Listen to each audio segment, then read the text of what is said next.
Vanessa Schneider, bonjour. Bonjour. Et merci d'avoir accepté notre invitation cet après-midi sur Radio J. Vous êtes romancière, grand reporter au Monde et vous co-signez avec l'avocat Georges Kiegemann ce livre, L'homme qui voulait être aimé. C'est publié chez Grasset. À l'origine de ce livre, je crois, vous allez me le confirmer ou pas, un entretien paru en décembre 2020 dans les colonnes de votre journal Le Monde, dans le cadre de la série Je ne serais pas arrivé là si.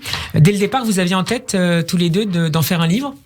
Du tout, non, pas du tout. C'était une rencontre donc pour dans le cadre de ce rendez-vous régulier du journal.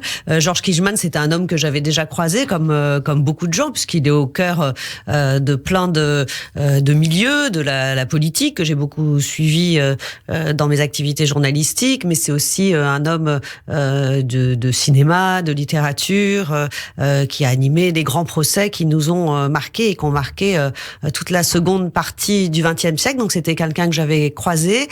Cet entretien, il a été lu par pas mal de gens. Il a eu des échos assez favorables et les éditions Grasset, avec lesquelles on est liés tous les deux par ailleurs, nous ont proposé de faire ce livre ensemble. C'était pas facile de convaincre. Voilà, comme le dit votre éditeur. Comment ça s'est passé ? Alors, ça s'est extrêmement bien passé, mais ça a été pas facile de le convaincre parce que Georges Kiegemann ne s'était jamais raconté. C'est un homme qui a la réputation d'avoir été assez féroce dans les prétoires, mais qui est quelqu'un de très pudique, qui a une histoire singulière, une histoire assez dramatique, même une enfance assez dramatique, qui s'est sorti de beaucoup de choses avec un talent, une intelligence et une soif de vivre exceptionnelle. Mais curieusement, il ne s'était jamais encore livré à cet exercice de se raconter. Donc il a un peu hésité, mais à partir du moment où il a dit oui, oui, il a joué le jeu. C'était formidable. On s'est énormément vu. Il s'est beaucoup raconté. Et j'ai essayé d'en faire un livre à la hauteur du trésor qu'il m'a confié. Un livre, je le dis tout de suite, qui est passionnant et je conseille vivement à nos auditeurs. Voilà comment il commence. Je suis un homme qui va mourir. C'est l'incipit, les premières pages très mélancoliques de ce livre. Elles sont écrites par un homme arrivé à l'hiver d'une vie riche, vous le disiez, d'expériences, de rencontres, de combats, mais aussi de sa part de drame. Comment va-t-il ? Il va bien. Il va bien. Il est fatigué. Il est fatigué comme un homme de son âge qui va avoir 90 ans. Il enrage d'ailleurs il aimerait être plus, il le dit dans le livre, il aimerait être plus alerte, retrouver la vitalité du passé. C'est quelqu'un qui aime profondément la vie et qui aime tous les plaisirs de la vie, qui aime les rencontres, qui aime les livres, qui aime les femmes, qui s'intéresse à son temps, qui continue à lire énormément, à se tenir au courant de l'information, de toutes sortes de choses. Donc oui, il a tout à fait conscience du temps qui passe.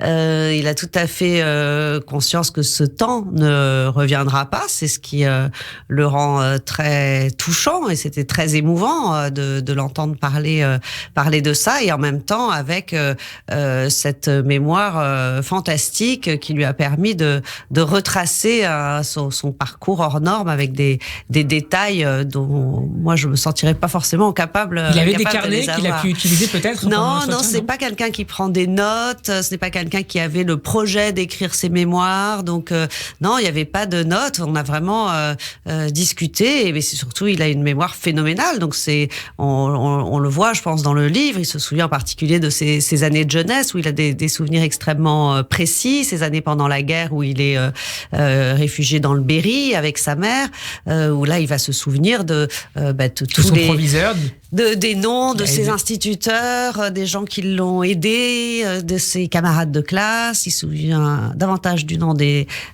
ses camarades féminines que masculines. Mais oui, cette mémoire prodigieuse qu'il aurait été dommage qu'elle soit réservée juste à son petit cercle amical et familial. Georges Kiegemann qui rend hommage dans ce livre à son père auquel il était profondément attaché, un père élégant, séducteur et très affectueux pour ses enfants, un père mort à Auschwitz.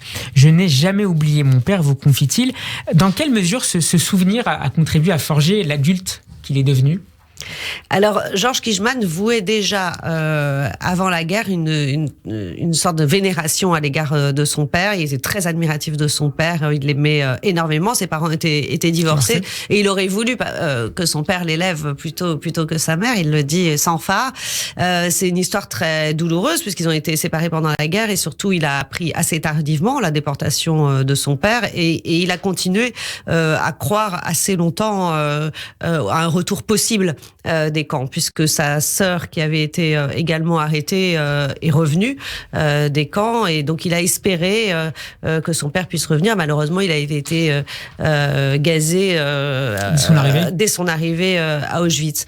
Donc il y a cette figure du père, évidemment, qui l'accompagne comme un manque, à laquelle il dit je pense tous les jours à mon père. Il n'y a pas une seule journée où je ne pense pas à mon père, mais ça a aussi défini, alors qu'il venait d'une famille pas pratiquante, ça a défini aussi son rapport, évidemment, au judaïsme, à Israël. Voilà ce qu'il dit précisément sur ces questions. Je suis viscéralement juif, je me sens juif par pure solidarité vis-à-vis de mon père. Quel type de français juif, puisque c'est l'expression qu'il utilise, est Georges Kijman? Oui, il dit je suis davantage français juif que juif français, donc son identité de français passe avant tout, mais donc il a eu cette éducation non religieuse, il ne pratique pas les rites, il s'est marié avec des catholiques et en même temps... Il était scolarisé chez les jésuites, une partie. Oui, alors ça un peu par hasard, c'était pendant la guerre, en effet, il connaît le Notre Père et ça l'amuse beaucoup d'ailleurs de pouvoir dire qu'il a été scolarisé chez les jésuites, c'est une sorte de pied de nez, mais pour lui la Shoah reste une monstruosité qui fait que voilà, il se sentira pour toujours et à jamais solidaire de tout ce qui peut toucher les Juifs, et même s'il a des désaccords avec la politique du gouvernement israélien, il n'oublie jamais que lui ne vit pas dans ce pays, il n'oublie jamais que la création de l'État d'Israël est ce qu'il considère comme une bénédiction, donc un rapport à la fois distant dans la pratique, mais intellectuellement et je dirais affectivement très fort. Être toujours du côté des Juifs. Oui, c'est toujours, toujours, quoi qu'il arrive. Avec d'ailleurs cette phrase assez amusante sur les Allemands, où il dit voilà, même si je sais que je n'ai plus rien contre les Allemands, je sais qu'ils sont pas tous nazis, qu'ils sont démocrates, mais les Allemands resteront toujours des Allemands. Ce qu'on entend chez beaucoup d'hommes de cette génération, qui considèrent que la barbarie nazie n'est pas un acte isolé, mais à impliquer un pays entier et impliquer aussi l'État français. Il ne manque pas de le rappeler. De son père, il hérite également d'un amour infini pour les femmes. Ce que je garde, ce que je chéris et ce que je regrette, il l'écrit à la fin avec vous, à la fin de ce livre, ce sont les émotions vécues avec les femmes. Ça ne l'empêche pas d'être nuancé, un peu critique sur la campagne MeToo. Pour quelle raison ? Alors, c'est un homme qui n'aime pas les excès. Alors oui, il adore les femmes, il s'est marié plusieurs fois, il a eu de multiples compagnes. Et ce qui était assez touchant, mais dès nos premières conversations, il me disait, quand je repense à toute ma vie, il a fait des choses extraordinaires, Georges Kijman. Il a été en politique, il a été très proche de Mendès, de François Mitterrand, il a été ministre plusieurs fois, et il a été ce grand avocat de Pierre Goldman à Liliane Bettencourt, en passant par Jacques Chirac. Il a incarné vraiment ce qui se fait de mieux dans le barreau français, mais il dit voilà, dans cette fin de ma vie, je m'aperçois que les souvenirs les plus forts que je garde, les plus émouvants, sont des souvenirs finalement liés aux histoires d'amour, aux rencontres amoureuses et au plaisir qu'on peut en retenir. Je trouvais ça intéressant comme leçon de vie. C'est pas des souvenirs professionnels qui gardent le plus en mémoire, mais c'est plus davantage ces souvenirs amoureux. Après, par rapport à toutes les polémiques actuelles, c'est quelqu'un qui a tout à fait conscience des débats de son temps, qui les rejette pas du tout, il a des enfants jeunes, Georges Kijman, qu'il a eu tardivement, donc avec lequel il se confronte aussi beaucoup. Après, c'est quelqu'un qui n'aime pas les excès, donc il se méfie un petit peu de toute forme d'excès, tout en condamnant, évidemment la violence, mais toute forme d'abus envers les femmes. Quel est le procès qui l'a le plus marqué dans cette carrière d'avocat? qui, et ça m'a beaucoup surpris, qui n'a pas démarré avec forcément une grande... par passion, forcément, c'est par pragmatisme finalement qu'il a engagé ses études de droit pour devenir ensuite avocat, pour travailler très vite.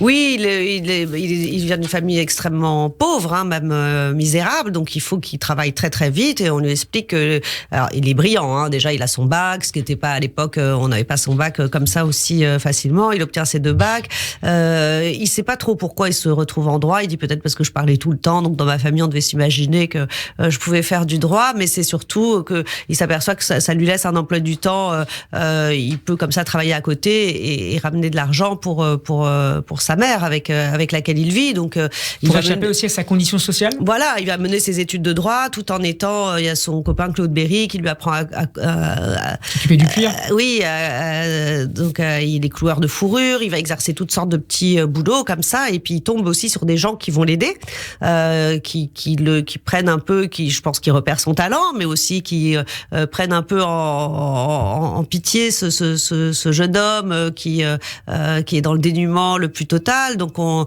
lui prête une chambre de bonne, on lui fait rencontrer des gens, il fait ses premiers stages, et puis après le talent fera le reste. Mais il trouve un vrai plaisir, oui, il trouve un vrai plaisir après à plaider d'avocat. Il va faire des choses très très différentes dans sa vie d'avocat, puisque il fera aussi bien du pénal donc il a été l'avocat évidemment des éditions Gallimard, mais aussi du cinéma.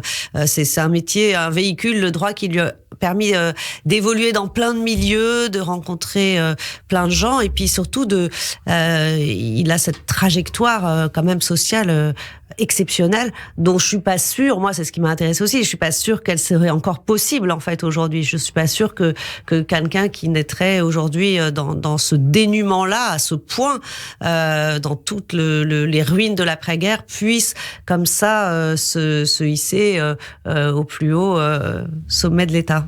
La vie exceptionnelle de l'avocat Georges Kiechman, racontée notamment par lui et par Vanessa Schneider. Merci beaucoup Vanessa d'avoir été avec nous. Je rappelle le titre de votre très beau livre, donc écrit disons à 4 mains, L'homme qui voulait être aimé. C'est publié aux éditions Grasset. L'entretien est à retrouver en podcast sur radioj.fr et en vidéo sur la page YouTube de Radio J. Merci à vous, à très bientôt.